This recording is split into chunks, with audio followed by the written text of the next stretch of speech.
We're now dealing with the second issue of public worship for the gathered church at Corinth. Yesterday we looked at head coverings and what was going right, what was going wrong with those things and Paul's instructions. And now we come to the Lord's Supper. Unfortunately, the Corinthian church were following their patron city god Dionysus, a god of chaos, drunkenness, disorder, orgies, feasting, in a way where they were to gain a transcendent communion with this god, a fellowship with the gods, therefore favour.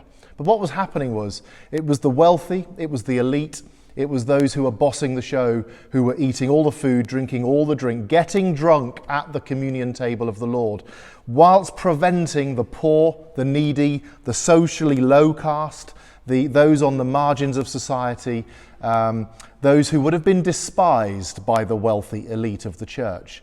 And so Paul writes to them and says, I hear this is happening among you, and it is absolutely shameful.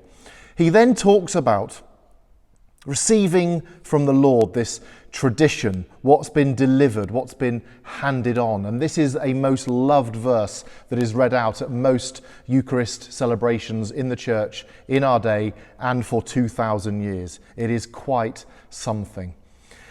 Paul then talks about those who drink the wine or eat the bread in an unworthy manner, will be guilty of profaning the body and blood of the Lord. Paul is not talking about the inherent unworthiness of the person, but the Greek is more about the carelessness with which the feast, the Eucharist, the Thanksgiving, the communion is approached.